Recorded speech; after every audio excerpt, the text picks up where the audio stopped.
নমস্কাৰ এছপিএনসকল সকলোকে job master Assam চেনেলটোলৈ স্বাগতম জনাইছোঁ। আশা কৰোঁ সকলোৰে ভাল। অসম কেঞ্চাৰ কেয়াৰ ফাউণ্ডেশ্যনত নতুনকৈ পদ মুকলি হৈছে। আহকচোন পদসমূহৰ বিষয়ে বিতংভাৱে আলোচনা কৰোঁ। ভিডিঅ'টো আপোনালোকে অলপো স্কিপ নকৰাকৈ শেষলৈকে চাব, তেতিয়াহে ভালদৰে বুজিব পাৰিব এই পদখিনিৰ বাবে কোৱালিফিকেশ্যন কিমান লাগিব, জবৰ লোকেশ্যন ক'ত হ'ব আৰু চেলাৰী কিমান হ'ব। আসাম কেঞ্চাৰ কেয়াৰ ফাউণ্ডেশ্যনে ভেৰিয়াছ পোষ্টৰ 7টা পদ মুকলি কৰিছে, যাৰ এপ্লাই কৰা লাষ্ট ডেট হৈছে 20/7/2025। ইয়াৰে প্ৰথম পদটো হৈছে assistant professor community health nursing. ইয়াৰ লোকেশ্যন হৈছে জবৰ লখিমপুৰ নাৰ্ছিং কলেজ। ছেকেণ্ড পদটো হৈছে লেকচাৰাৰ পেডিয়েট্ৰিক নাৰ্ছিং। ইয়াৰ পদ হৈছে এটা। ইয়াৰ জবৰ লোকেশ্যনটো হৈছে লখিমপুৰ নাৰ্ছিং কলেজ।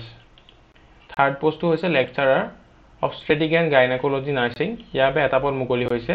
ইয়াৰ জবৰ লোকেশ্যনটো হৈছে লখিমপুৰ নাৰ্ছিং কলেজ। লাইব্ৰেৰিয়ানৰ এটা পদ মুকলি হৈছে, যাৰ job location Lakhimpur nursing college. SR assistant consultant hemato oncology. ইয়াৰ এটা পদ মুকলি হৈছে, যাৰ job location state cancer institution Guwahati. আৰু নেক্সট পদটো হৈছে ফেকাল্টি এণ্ড মেইনটেনেন্স ইঞ্জিনিয়াৰ। ইয়াৰ বাবে দুটা পদ মুকলি হৈছে। ইয়াৰ জবৰ লোকেশ্যন হৈছে ডিব্ৰুগড় আৰু যোৰহাট। ইলিজিবিলিটি ক্ৰাইটেৰিয়াসমূহ হৈছে এছিষ্টেণ্ট প্ৰফেচাৰ কমিউনিটি হেল্থ নাৰ্ছিঙৰ বাবে এডুকেশ্যন কোৱালিফিকেশ্যন বিচৰা হৈছে MSc কমিউনিটি হেল্থ নাৰ্ছিং। ইয়াৰ লগতে 3 বছৰ এক্সপিৰিয়েঞ্চ বিচৰা হৈছে। লেকচাৰাৰ পেডিয়েট্ৰিক নাৰ্ছিঙৰ বাবে MSc পেডিয়েট্ৰিক নাৰ্ছিং লগতে 1 বছৰ এক্সপিৰিয়েঞ্চ বিচৰা হৈছে। লেকচাৰাৰ অবষ্টেটিক এণ্ড গাইনকলজি নাৰ্ছিং, ইয়াৰ বাবে MSc পেডিয়েট্ৰিক নাৰ্ছিং আৰু লগতে 1 বছৰ এক্সপিৰিয়েঞ্চ বিচৰা হৈছে। লাইব্ৰেৰিয়ানৰ বাবে graduate masters in library science লগতে 1 বছৰ এক্সপিৰিয়েঞ্চ বিচৰা হৈছে। এছআৰ এছিষ্টেণ্ট কনচালটেণ্ট হেমাটো অনকলজি, ইয়াৰ বাবে DM hematopathology MD pathology with fellowship in hemato oncology বিচৰা হৈছে, লগতে 3 পৰা 5 বছৰ এক্সপিৰিয়েঞ্চ বিচৰা হৈছে। ফেচিলিটি এণ্ড মেইনটেনেন্স ইঞ্জিনিয়াৰৰ বাবে BE ইলেক্ট্ৰিকেল মেকানিকেল বিচৰা হৈছে, লগতে 5 বছৰ এটা এক্সপিৰিয়েঞ্চ বিচৰা হৈছে। যিসকলে ইণ্টাৰেষ্টেড হয় তেখেতলোকে গুগলত আসাম কেঞ্চাৰ কেয়াৰ ফাউণ্ডেশ্যন বুলি চাৰ্চ কৰাৰ লগে লগে হয়তো অফিচিয়েল ৱেবছাইটটো খোল খাব। তাত আপোনালোকে ইম্পৰ্টেণ্ট লিংককেইখনত গৈ প্ৰথমে ৰেজিষ্ট্ৰেশ্যন কৰি ল'ব।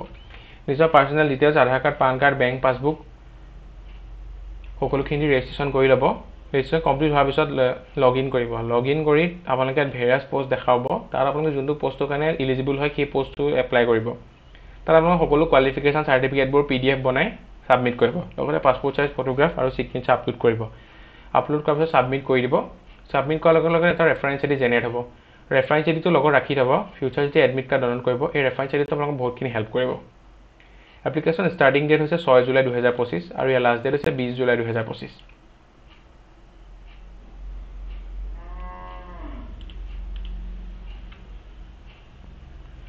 এইখন হৈছে এই অফিচিয়েল নটিফিকেশ্যনখন। ইয়াত দেখা পাইছে আপোনালোকে কেনে চিৰিয়েলি গোটেইকেইটা পদৰ এগেইনষ্টত এপ্লাই কৰা হৈ আছে। প্ৰথম আপোনালোকে ৰেজিষ্ট্ৰেশ্যন কৰাৰ পিছত এই গোটেইখিনি আপোনালোকে এপ্লাই কৰিব পাৰিব।